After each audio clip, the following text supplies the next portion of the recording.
સુરતમાં નકલી પનીર બનાવતી સુરભી ડેરી અંતે 3 દિવસે સીલ। સુરતની સુરભી ડેરીમાંથી 2 દિવસ પહેલા નકલી પનીરનો જથ્થો ઝડપાયા બાદ આરોગ્ય વિભાગની કામગીરી સામે સવાલ ઉઠ્યા। ભૂતકાળમાં લેવામાં આવેલા સેમ્પલ ફેલ થયા બાદ 2 દિવસ પહેલા નકલી પનીર ઝડપાયું, તેમ છતાં ડેરીમાં વેચાણ ચાલુ રહ્યું। આરોગ્ય વિભાગે આજે 3જા દિવસે સુરભી ડેરીનું આઉટલેટ સીલ કર્યું। સુરભી ડેરીમાંથી 955 કિલો નકલી પનીર ઝડપાયા બાદ 3 દિવસથી સુરભી ડેરી ધમધમી રહી હતી। સુરભી ડેરીના સંચાલકો અન્ય વસ્તુઓનું વેચાણ કરી લોકોના આરોગ્ય સાથે ચેડા કરી રહ્યા હતા। આમ છતાં આરોગ્ય વિભાગ દ્વારા ઘોર નિંદ્રામાં હોય તેવા દ્રશ્યો જોવા મળ્યા। આ અંગેનો અહેવાલ મીડિયામાં પ્રકાશિત થયા બાદ આરોગ્ય વિભાગ ડેરી સીલ કરવાની કામગીરીના નાટક કરતું જોવા મળ્યું। ખટોદરા સોમાકાંજીની વાડી અને ઓલપાડ સાયણ રોડ પર આવેલ 2 ગોડાઉન પર દરોડા પાડ્યા। જાણે એકાએક ભાન થયું હોય તેમ સુરભી ડેરી અને તેના ગોડાઉનને સીલ મારી દેવાયું। આ અંગે આરોગ્ય અધિકારીને પૂછવામાં આવ્યું તો અધિકારીની પણ ધૃતરાષ્ટ્રની ભૂમિકા જોવા મળી। ગજરડાના ખેડૂતોનો 15 વીઘા પાક નિષ્ફળ જતા દીકરીનું ડોક્ટર બનવાનું સપનું રોડાયું। ભાવનગર જિલ્લાના મહુવા તાલુકામાં ભારે કમોસમી વરસાદે ખેડૂત પરિવાર પર આર્થિક સંકટ સર્જ્યું। તલગાજરડા ગામના ખેડૂત ધનજીભાઈ કસરિયાનો 15 વીઘા જમીનનો કપાસ પાક નિષ્ફળ જતા તેમની પુત્રી કૃષ્ણાનું ડોક્ટર બનવાનું સપનું હવે અધૂરું રહ્યું। તલગજરડા ગામના ખેડૂત ધનજીભાઈની પુત્રી કૃષ્ણાને ડોક્ટર બનાવવાનું સપનું જોયું હતું અને આણંદની હોમિયોપેથિક મેડિકલ કોલેજમાં પ્રથમ વર્ષમાં પ્રવેશ મેળવ્યો હતો। તેમનો પ્રવેશ 28 ઓક્ટોબર 2025ના રોજ ભાર્ગવા હોમિયોપેથિક મેડિકલ કોલેજ આણંદ ખાતે થયો હતો। ખેડૂત ધનજીભાઈએ 15 વીઘા જમીનમાં કપાસનું વાવેતર કર્યું અને આશા હતી કે પાક સારો થશે, જેથી પુત્રીની વાર્ષિક ₹1.40 લાખની કોલેજ ફી ભરી શકાશે। જોકે કમોસમી વરસાદને કારણે ખેડૂત ધનજીભાઈનો સમગ્ર કપાસનો પાક નિષ્ફળ ગયો, જેના પરિણામે ખેડૂત પરિવારને મોટું આર્થિક નુકસાન થયું। આ મજબૂરીમાં કૃષ્ણાબેનને પોતાનો ભાર્ગવા હોમિયોપેથિક મેડિકલ કોલેજમાં પ્રવેશ રદ કરવો પડ્યો હતો। ત્યારે હાલ કૃષ્ણા તેના ઘરે બેસીને અભ્યાસ કરી રહી છે।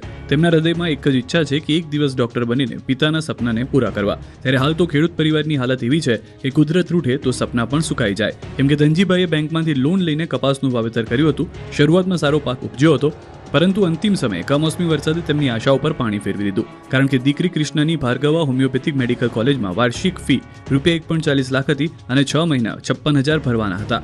અચાનક પડેલા કમોસમી વરસાદે ધનજીભાઈના પરિવારની આર્થિક સ્થિતિને ગંભીર અસર પહોંચાડી છે। અત્યાર સુધીમાં રાજકોટ જિલ્લાના 4000થી વધુ ખેડૂતો પાસેથી ટેકાના ભાવે મગફળીની ખરીદી। 9 નવેમ્બરથી રાજકોટ સહિત સમગ્ર ગુજરાતમાં ટેકાના ભાવે મગફળીની ખરીદી શરૂ થઈ છે। રાજકોટ શહેર તેમજ જિલ્લામાં 29 સેન્ટર પર ટેકાના ભાવે મગફળીની ખરીદી કરવામાં આવી રહી છે। ચાલુ વર્ષે રાજકોટ જિલ્લામાંથી 1.77 લાખ ખેડૂતો દ્વારા ટેકાના ભાવે મગફળી વેચાણ બાબતે રજીસ્ટ્રેશન કરવામાં આવ્યું છે। 9 થી 12 નવેમ્બર દરમિયાન 4000થી પણ વધુ ખેડૂતોની મગફળી નાફેડ દ્વારા ખરીદ કરવામાં આવી છે। ખેડૂતો પાસેથી મગફળીની ખરીદીની પ્રક્રિયામાં વધુ ઝડપ આવે તે બાબતે સૂચના પણ આપવામાં આવી છે। હાલ તો ટેકાના ભાવે મગફળીના ખેડૂતોને ઊંચા ભાવ મળતા ખુશ છે। સમાચાર કૃષિ રાહત પેકેજ માટે આવતીકાલથી ઓનલાઈન અરજી કરશો એટલે તુરંત મળશે સહાય। ગુજરાત સરકાર દ્વારા જાહેર કરવામાં આવેલા 947 કરોડના કૃષિ રાહત પેકેજનો લાભ લેવા માટે અસરગ્રસ્ત ખેડૂતો આવતીકાલથી અરજી કરી શકશે। આ સહાય મેળવવા માટે 15 દિવસનો સમયગાળો નક્કી કરવામાં આવ્યો છે, જેમાં ખેડૂતોએ કૃષિ પોર્ટલ KRP પર ઓનલાઈન રજીસ્ટ્રેશન કરવાનું રહેશે। આ રાહત પેકેજનો લાભ 251 તાલુકાના 16,500 ગામના ખેડૂતોને મળશે, જેમને ભારે વરસાદને કારણે પાક નુકસાન થયું છે તેવા ખેડૂતોને મળશે સહાય। ખેડૂતોને હેક્ટર દીઠ 22,000ની સહાય મળશે। આ સહાય 2 હેક્ટરની મર્યાદામાં મળશે। જેમ અરજીઓ આવતી જશે તેમ ચૂકવણી થતી રહેશે।